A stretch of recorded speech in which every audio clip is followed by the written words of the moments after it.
ရစ်ကျော်ဒီမှာချင်းပြားလေးတွေနဲ့တတောင်ဖြူနဲ့ထဲကျော်ထားတာမှုေးနေတာပဲ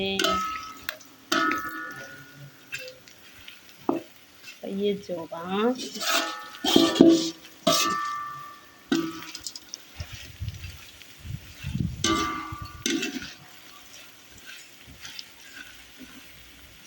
ကျော်ပြီးသား1ကီလိုကို800ဈေးအတက်အကျပေါ်မှာမူတည်ပြီးတော့တက်ဈေးကျဈေးရှိပါမယ်ကျော်ပြီးသားနော်ကျော်ပြီးသားကို800နဲ့ပေးမှာဖြစ်ပါတယ်1ကီလိုကျော်ပြီးသားပေါ့နော်1ကီလိုသာကျော်ပြီးသားကို800နဲ့ပေးမှာပါဆိုင်မှာရောက်ရင်တော့တပူကိုကျွန်မ80ပဲရောက်ပါတယ်80ပဲရောက်ပါတယ်တခါတလေဈေးတက်တဲ့အခါမျိုးမှာတော့100ပါမွေးနေပဲမွေးနေတာပဲချင်းပြားလေးတွေထည့်ထားတယ်ပြီးရင်စက်သွန်ဖြူလေးထည့်ထားတယ်တခါတည်းပဲထည့်ကြတာပေါ့နော်သူချင်းဖရိတ်ကလေးနည်းနည်းကျွတ်လာတဲ့အချိန်မှာချင်းပြားလေးတွေစက်သွန်ဖြူလေးတွေကိုထည့်လိုက်တယ်အဲဆိုရင်ဖရိတ်ကလေးလဲရွာတာနဲ့စက်သွန်ဖြူရောချင်းပြားရောတခါတည်းလဲရွာလေးတွေဖြစ်သွားပါတယ်အဲဆိုရွာလာပြီ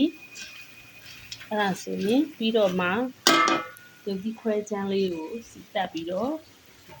ပြည့်နှံသိမ်းရွက်ကလေးနဲ့ထည့်မှာပါကြက်ခံလေးကြတော့ပြည့်နှံသိမ်းရွက်ကလေးကိုအုပ်လိုက်တာပါနော်ဖိုက်ဖောက်ပြီးသားအတောင်ဖြုတ်ပြီးသားရွာလေးဒီမှာတပန်းဒါတပန်းပေါ့နော်ဒါဆိုရင်1ကီလိုကျော်ဒါဆို1ကီလိုကျော်ပေါ့နော်ငရုတ်ကြီးမထည့်ရသေးဘူးဖြူတယ်ပေါ့မှာယူနိုင်ပါတယ်ခင်ကြီးမှာယူလို့ရပါတယ်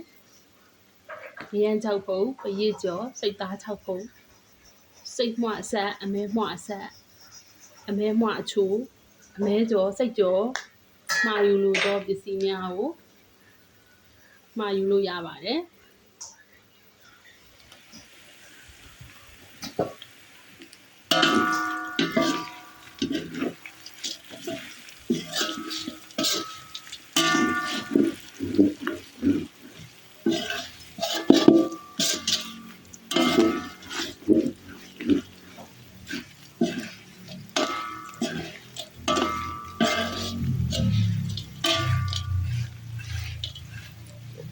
ပရစ်လေးလဲကျွတ်တာနဲ့ချင်းလေးတွေစက်သွန်ပြူလေးတွေလည်းရွာလာတယ်ပေါ့နော်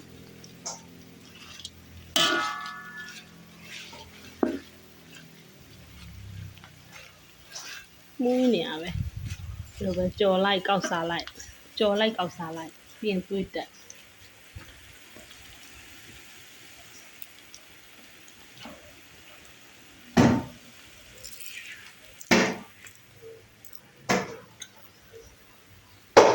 ဒီနေ့ကစိတ်သားရောစိတ်ရိုးရောအကုန်ပေါင်းရတယ်ပြုတ်ရတယ်ကြက်လည်းပေါင်းရတယ်အစုံလုံးရတယ်မင်းရောက်လည်းဖုတ်ရဒီနေ့စုလုပ်လိုက်ရတော်တော်ပင်ပန်းသွားစိတ်နာပဲပေးကြ